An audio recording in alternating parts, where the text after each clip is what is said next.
नमस्कार, दिल्ली न्यूज में आपका बहुत बहुत स्वागत है। चलिए देखते हैं आज की 15 फटाफट बड़ी खबरों को। आपके बड़े नेताओं के ठिकानों पर ईडी की रेड। दिल्ली में आम आदमी पार्टी के बड़े नेताओं के ठिकानों पर ईडी की रेड हुई है। जानकारी के मुताबिक मुख्यमंत्री अरविंद केजरीवाल के निजी सचिव विभव कुमार और राज्यसभा सांसद एनडी गुप्ता के घर पर ईडी छापेमारी कर रही है। बीजेपी पार्षदों ने बजट संशोधन की प्रतियां फाड़ी। दिल्ली एमसीडी में जोरदार हंगामा।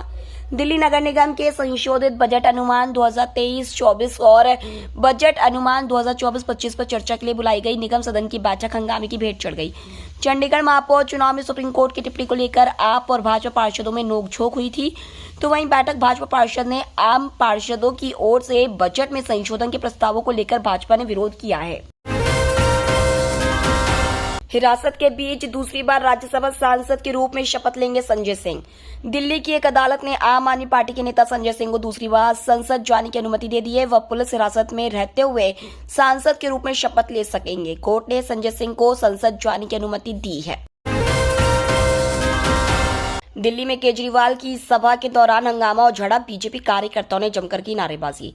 दिल्ली के मुख्यमंत्री अरविंद केजरीवाल बाहरी दिल्ली के किराड़ी विधानसभा इलाके में 2 नए स्कूलों का शिलान्यास करने पहुंचे थे। केजरीवाल ने जैसी जनसभा को संबोधित करना शुरू किया, सभा में मौजूद कुछ लोगों ने हंगामा शुरू कर दिया। हंगामा करने वाले अपने आप को दिल्ली सिविल डिफेंस कर्मी बता रहे थे।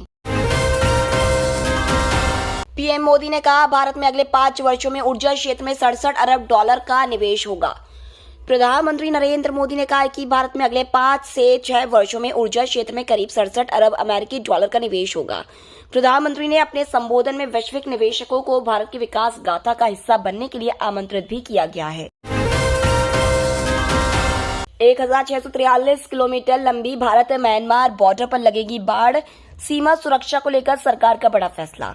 केंद्रीय गृह मंत्री अमित शाह ने सीमा सुरक्षा को लेकर बड़ा ऐलान किया है। उन्होंने कहा है कि सरकार ने भारत म्यांमार सीमा पर बाड़ लगाने का फैसला लिया है और वह सीमाओं को अभेद्य बनाने के लिए प्रतिबद्ध है। शाह ने मंगलवार को सोशल मीडिया पोस्ट में कहा कि सरकार ने पूरी 1643 किलोमीटर लंबी भारत म्यांमार सीमा पर बाड़ लगाने का फैसला किया है। उन्होंने कहा कि सीमा पर बेहतर निगरानी की सुविधा के लिए सीमा पर गश्ती ट्रैक भी बनाया जाएगा। कोचिंग सेंटरों के भ्रामक विज्ञापनों पर सरकार की नजर। संस्थानों को अब तक जारी किए गए 32 नोटिस। कोचिंग सेंटरों के विज्ञापनों पर सरकार की नजर है। जहां शिक्षा मंत्रालय ने कुछ दिन पहले ही कोचिंग सेंटरों के विनियमन के लिए गाइडलाइंस जारी की है, वहीं केंद्रीय उपभोक्ता संरक्षण प्राधिकरण ने भी खुद संज्ञान लेते हुए कई कोचिंग सेंटरों को नोटिस जारी किया है। लोकसभा में कोचिंग सेंटरों के दावों को लेकर पूछे गए सवाल के जवाब में केंद्रीय शिक्षा राज्य मंत्री डॉक्टर सुभाष सरकार ने बताया है कि सीसीपीए ने कोचिंग संस्थानों द्वारा भ्रामक विज्ञापन के खिलाफ खुद संज्ञान लेते हुए कार्रवाई की है। दूसरा टेस्ट हारने के बाद भारत छोड़कर जा रही इंग्लैंड की टीम। भारत ने इंग्लैंड को दूसरे टेस्ट मैच में 106 रन से हराकर 5 मैचों की सीरीज में 1-1 की बराबरी कर ली है। सीरीज का तीसरा टेस्ट मैच 15 फरवरी से राजकोट में खेला जाएगा। इससे बीच दोनों टीमों के खिलाड़ियों को 10 दिन का ब्रेक मिल गया है।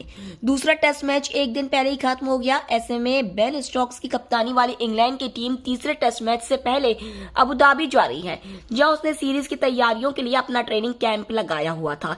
तीसरा टेस्ट मैच से पहले अंग्रेज खिलाड़ी भारत लौट आएंगे। दिल्ली पुलिस के हत्थे चढ़ा लश्कर का आतंकी नई दिल्ली रेलवे स्टेशन से किया गिरफ्तार। मंगलवार को दिल्ली पुलिस ने लश्कर के एक आतंकी को गिरफ्तार कर लिया। जानकारी के मुताबिक इस आतंकी की गिरफ्तारी नई दिल्ली रेलवे स्टेशन से की गई है। बताया जा रहा है कि गिरफ्तार किया गया आतंकी जम्मू कश्मीर के कुपवाड़ा में सक्रिय था। पकड़े गए आतंकी के पास से पुलिस ने एक मोबाइल फोन और एक सिम कार्ड बरामद किया है। आरोपी की पहचान रियाज अहमद के रूप में हुई है, जो कुपवाड़ा में आतंकी संगठन लश्कर-ए-तैयबा मॉड्यूल का सक्रिय सदस्य था। रेलवे में ग्रुप डी के 28,001 पदों पर नई भर्ती 10वीं 12वीं पास को मिलेगा मौका। रेलवे में नौकरी पाने की चाह रखने वाले करोड़ों उम्मीदवारों के लिए एक बड़ी खबर आ रही है और ये खबर रेलवे में 28,015 विभिन्न ड्राइवर, क्लर्क, चपरासी इत्यादि पदों पर भर्ती को लेकर एक बड़ी खुशखबरी दे रही है। रेलवे में 28,024 विभिन्न पदों पर भर्ती की संभावनाएं अब तेज हो गई है और अब धीरे धीरे आधिकारिक रूप से भी इसकी पुष्टि होती नजर आ रही है। हांगकांग में मल्टीनेशनल कंपनी हुई डीप फेक का शिकार। कर्मचारियों से ठग लिए गए $2.5 करोड़। डीप फेक इन दिनों एक बड़ा खतरा बनता जा रहा है। पहले इसका इस्तेमाल बॉलीवुड सेलिब्रिटीज और हाई प्रोफाइल लोगों को निशाना बनाने के लिए किया जा रहा था। अभी खबर है कि डीप फेक की मदद से हांगकांग में एक मल्टीनेशनल कंपनी को करोड़ों का चूना लगाया गया है। ये फ्रॉड 2.5 करोड़ डॉलर का है। दरअसल कुछ लोगों ने कंपनी का चीफ फाइनेंशियल ऑफिसर और कर्मचारी बनकर वीडियो कॉन्फ्रेंसिंग कॉल की और पैसे की मांग की, फिर उन्हें पैसे भेज दिए गए। अगले 3 दिन तक शीतलहर से फिर कांपेगा उत्तर भारत, न्यूनतम पारे में आएगी गिरावट। कुछ दिनों से लगातार हुई बारिश के बाद रात के तापमान में बढ़ोतरी दर्ज हुई है। 2 दिन से दिल्ली एनसीआर समेत उत्तर भारत के कई इलाकों में लगातार धूप निकल रही है, लेकिन मौसम विभाग के अनुमान के मुताबिक मंगलवार रात से तापमान में 3 से 4 डिग्री की कमी दर्ज होनी शुरू हो जाएगी। इसके अलावा 20 किलोमीटर प्रति घंटे की रफ्तार से हवाओं के चलने का अनुमान है, जो कि अगले 3 दिन तक बनी रहेगी। मौसम का यह बदलाव अगले 3 दिन तक बना रहेगा। विभाग के अनुमान के मुताबिक शुक्रवार सुबह तक उत्तर भारत के मैदानी इलाके शीतलहर की चपेट में रह सकते हैं। पीएम मोदी का बड़ा चुनावी दाव, 29 रुपए किलो मिलेगा चावल। चावल की रिटेल कीमतों में बढ़ोतरी के बीच अब केंद्र की नरेंद्र मोदी सरकार की ओर से उपभोक्ताओं को बड़ी राहत मिलने जा रही है। केंद्र सरकार भारत चावल को बाजार में उतारने जा रही है। सब्सिडी वाला ये चावल 5 किलो और 10 किलोग्राम की पैकिंग में उपलब्ध होगा और महज 29 रुपए प्रति किलोग्राम की दर से बेचा जाएगा। गोवा में दूसरे इंडिया एनर्जी वीक का उद्घाटन, पीएम मोदी बोले बड़ा निर्यातक बनकर उभरेगा भारत। दक्षिण गोवा के बैतूल में दूसरे इंडिया एनर्जी वीक का उद्घाटन करते हुए पीएम नरेंद्र मोदी ने यही संदेश दिया है। उन्होंने कहा है कि भारतीय इकोनॉमी में गैस क्षेत्र की हिस्सेदारी बढ़ाने के लिए ही अगले 6-7 वर्षों में 67 अरब डॉलर का निवेश होगा। इससे देश में प्राकृतिक गैस का हिस्सा मौजूदा 6% से बढ़कर 15% हो जाएगा। पीएम मोदी ने बताया कि भारत पहले ही विश्व का तीसरा सबसे बड़ा ऊर्जा उपभोक्ता देश है।